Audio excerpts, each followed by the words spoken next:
మరి ఇప్పుడు 2026 సంవత్సరంలో కన్యా రాశి వారికి ఎలా ఉండబోతుంది? కన్యా రాశి వారికి శుభాశుభ మిశ్రమ ఫలితాలని చెప్పుకోవాలండి. రాహు గారి స్థితి చాలా చాలా బాగుంది.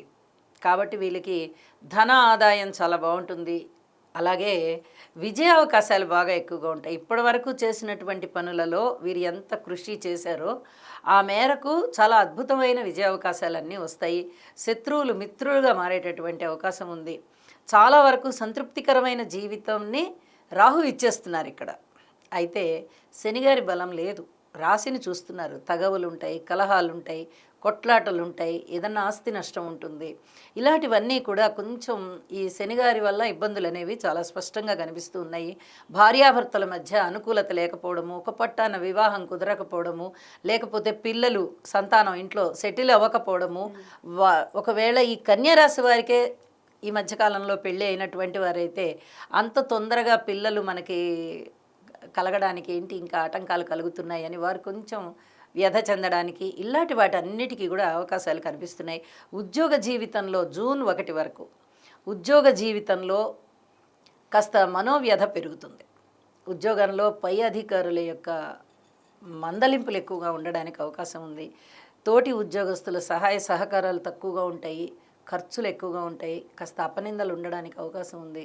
అలాగే ఇంటి విషయంలో స్వగృహ నిర్మాణం చేసుకుందామా అంటే అంతగా లేకపోవడము, సహాయ సహకారాలు లేకపోవడము.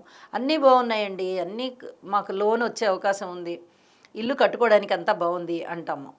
కానీ ఇల్లు ప్రారంభించడానికి ఆటంకాలు ఉంటాయి.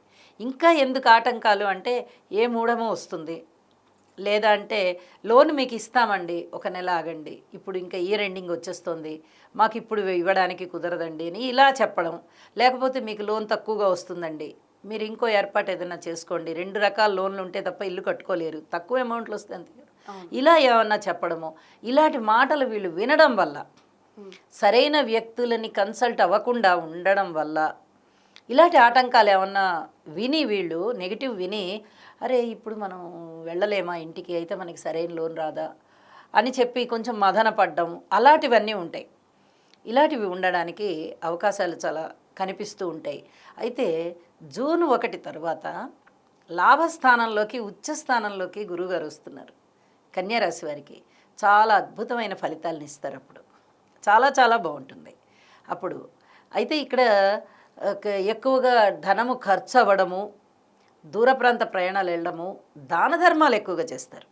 ఇది చాలా స్పష్టంగా చెప్పుకోవాల్సినటువంటి విషయం. కన్యా రాశి వారు విపరీతంగా దాన ధర్మాలు చేస్తారు, లేదా అంటే అనవసరమైన వ్యయం అయినా అవుతుంది. ఈ రెండిట్లలో ఏదో ఒకటి జరుగుతూ వెళ్తుంది. అరే అక్కడ అనవసరంగా 10,000 పోయాయి, అరే ఇక్కడ అనవసరంగా మనం ఒళ్ళు పైదే లేకుండా డబ్బులు ఇచ్చేసామే, ఇది ఇంత పెట్టక్కర్లేదు, మనము 5,000 రూపాయలకు కొనే వస్తువుకి మనం 8,000 పెట్టాము, ఇంకా 3,000 ఎక్కువ పెట్టాం కదా. అంటే నేను ఉదాహరణకి చెప్తున్నా. ఇలాంటి సంఘటనలు వీళ్ళని బాగా ఆలోచింపజేస్తూ కొంచెం ఇబ్బందికరమైన పరిస్థితి ఉంటుంది. ఈ రకంగా అక్టోబర్ 31 వరకు ఉన్న తర్వాత, అక్టోబర్ 31 నుంచి ఆ 2 నెలల కాలము సింహరాశిలోకి గురువుగారు మారుతున్నారు. ఆ మారినప్పుడు మళ్ళీ ధన వ్యయమే, కాకపోతే శుభకార్యాల మీద ఖర్చు పెడతారు. అప్పటి వరకు ధనము అనుకున్న రీతిగా వస్తుంది, కానీ ఖర్చులు కూడా బాగా ఎక్కువగా ఉంటాయి. ఇదంతా కూడా కొంచెం వీళ్ళకి డబ్బులు వస్తున్నట్టే ఉన్నాయి, డబ్బులు పోతున్నాయి, ఎలా ఇలా అని చెప్పి కొంచెం మదన పడేటటువంటి అవకాశాలు కనిపిస్తున్నాయి. అయితే ఈ సంవత్సరాంతంలో చివరి 2 నెలలు గృహానికి సంబంధించిన ఈ గృహోపకరణాలు ఎక్కువగా కొనుక్కోవడం కానీ, ఇల్లు కొనుక్కోవడానికి లేదా కట్టుకోవడానికి కాస్త అనుకూల పరిస్థితులు ఏర్పడడానికి కానీ, సంతానం బాగా వృద్ధి చెందడానికి కానీ, ఇలాంటి వాటి అన్నిటికీ కూడా బాగా అనుకూలం అవుతోంది. ఇది బాగుంటుందన్నమాట. ఇంకా పరిహారాల విషయంలో ఏమి చెయ్యాలి అంటే తప్పనిసరిగా శనిగారికి కేతువుకి, ఈ 2 గ్రహాలకి కూడా తప్పనిసరిగా పరిహారాలు చేసుకోవాలి. ఏమి చేసుకోవాలంటే గురుగ్రహ స్తోత్రాలు ఎక్కువగా పఠించాలి.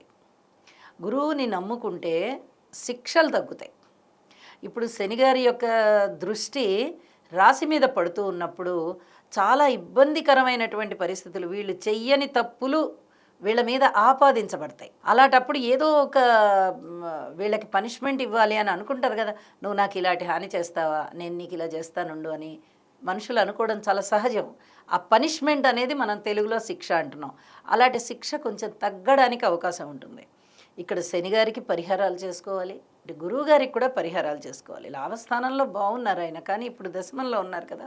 అక్టోబర్లో మారుతున్నారు రాశి, అలాగే జూన్ 1 తర్వాత మారుతున్నారు.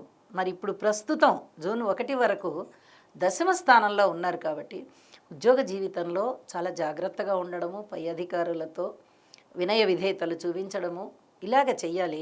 వీళ్ళకి నేనైతే జ్యోతిష శాస్త్ర ప్రకారంగా ఒక రెమెడీ అయితే చెప్తానండి. తల్లిదండ్రుల్ని పూర్తిగా గౌరవించి మాట్లాడాలి. కొంతమంది చూడండి, మా అమ్మే కదా లేకపోతే మా నాన్నే కదా అని కొద్దిగా లూజ్గా ఏంటమ్మా అలా మాట్లాడుతుంటారు. ఏనానా నువ్వు ఎప్పుడు ఇంతేలే, అలాగా ఒక విధమైన చనువుతో చులకన భావనగా మాట్లాడినట్టుగా ఉంటుంది. అలా చెయ్యకుండా పూర్తి గౌరవంగా మాట్లాడుతూ తల్లిదండ్రులకి కావాల్సినటువంటి పనులు ఏవైతే ఉన్నాయో వీళ్ళు చెయ్యగలిగితే చేస్తూ కాస్త అండాదండాగా ఉన్నట్టుగా ఉండాలి.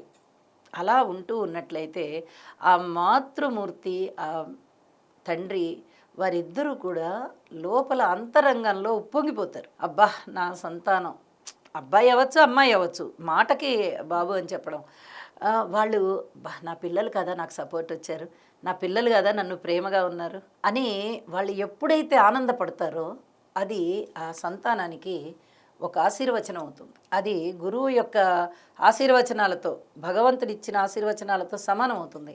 అది చెయ్యాలి కన్యారాశి వాళ్ళు, చేయించుకోవాలి. పిల్లలు ఎప్పుడైతే మాకు బ్రహ్మాండంగా ఉన్నారు మా పిల్లలు, మేము సంతృప్తిగా ఉన్నాము అనే భావన తల్లిదండ్రుల్లోకి వస్తుందో సంతానం వల్ల, ఇక సంతానానికి తిరుగుండదండి. వాళ్ళ అభివృద్ధి బ్రహ్మాండంగా ఉంటుంది. భగవంతుడు ఇచ్చిన ఆశీస్సులతో సమానం అది. అది తెలుసుకొని ప్రవర్తించినట్టయితే కన్యారాశి వారికి ఈ శనిగారు ఇచ్చే దుష్ట ఫలితాలు కానీ, ఈ గురువుగారు దశమంలో ఉన్నప్పుడు ఏర్పడే ఆటంకాలు కానీ, అలాగే వ్యయస్థానంలోకి వచ్చినప్పుడు అక్టోబర్ 31 తర్వాత వచ్చి వారు ఖర్చు పెట్టిస్తారు అంతే తప్ప అంతకన్నా ఎక్కువ చెడు అయితే చేయరు. కానీ ఆ ఫలితాలు అనేవి ఇంకా ఇంకా బాగా వృద్ధి చెందుతూ ఉంటాయి.